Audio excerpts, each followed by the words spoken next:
অনেক দিন ধরে আমি ছাদে তেমন একটা যাচ্ছি না, যেহেতু প্রতিদিন এই বৃষ্টি কম বেশি হতেই থাকতেছে। তাই তো আমি অত ছাদে যাইতেছি না। তো হঠাৎ করে কালকে গেলাম, যাই দেখি যে একদম এত পরিমাণ বৃষ্টি ভরে আছে, আর গাছগুলো দেখতে এত সুন্দর লাগতেছে। আপনাদের সাথে না দেখায়ে, আপনাদের সাথে না শেয়ার করে আর পারলাম না। হ্যালো এভরিওয়ান, আসসালামু আলাইকুম। আপনারা সবাই কেমন আছেন? আপনাদের দোয়া ও ভালোবাসায় আমিও অনেক ভালো আছি। আসলে সবুজ দৃশ্যগুলো দেখতে অপরসীম, একবারে দেখতে এত ভালো লাগে কি বলবো। আসলে আমি মেয়েটাই এমন, যেহেতু আমার শহরে জন্ম, কিন্তু গ্রামে কিছুটা সময় আমি থেকে বড় হয়েছি। আসলে গ্রামের এই দৃশ্যগুলো আমি অনেক অনেক মিস করি। যেহেতু এখন আমি গ্রামে নাই, তারপরেও কিন্তু অনেক মিস করি। আমি কিন্তু বাসায় থাকতে অনেক সময় গাছ লাগাতাম, কিন্তু সেই সময়টা, সেই সুযোগটা আমার আর এখন নেই। তারপরেও কিন্তু আমি শহরে থাকার পরেও কিন্তু চেষ্টা করি গাছ লাগানো। কোথায় গাছ লাগলে ভালো হবে।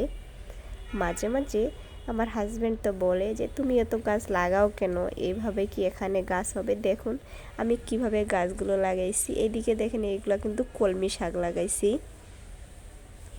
এরপরে কিন্তু এখানে আমি ঢেঁড়সও লাগাইছি, পুঁই শাক লাগাইছি। এখন কিছুদিন পরে শিমের গাছ দেখতে পাবেন। দেখুন আমি কিন্তু শিমের গাছও লাগাইছি। দেখেন শিমের গাছগুলো আমার কত সুন্দর হয়েছে।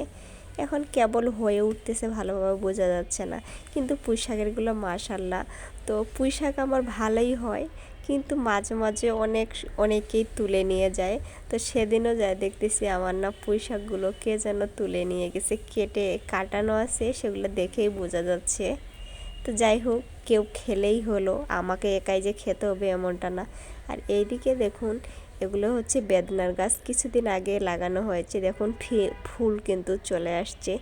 আর এইদিকে এগুলো হচ্ছে পেয়ারা গাছ। পেয়ারা গাছগুলোতেও ভালো, অনেক সুন্দর লাগতেছে দেখতে। কিছুদিনের ভিতরে কিন্তু আমরা পেয়ারা খেতে পারবো। পেয়ারারও ফুল একটু একটু করে দেখা যাচ্ছে। তো এমন দৃশ্য দেখতে কার কার ভালো লাগে অবশ্যই কমেন্টে জানাবেন। আমার তো ভীষণ ভালো লাগে। এদিকে যে তুলসীর পাতাও কিন্তু আমাদের অনেকেরই কাজে লাগে। যেমন আমাদের মুখে ব্রণ উঠলে কাজে লাগে, আবার দেখা যায় যে জ্বর সর্দি যদি হয় ছোট বাচ্চাদের জন্য ভালোই কাজে লাগে। আসলে তুলসী পাতা অনেক ধরনের কাজে লাগে। এখানে হচ্ছে লেবুগুলো ছোট ছোট, কিছুদিন পর পর আমরা লেবু তুলে নিয়ে এসে খাইতে পারি। আসলে নিজের হাতে গাছ লাগানো অন্যরকম। সবাই ভালো থাকবেন।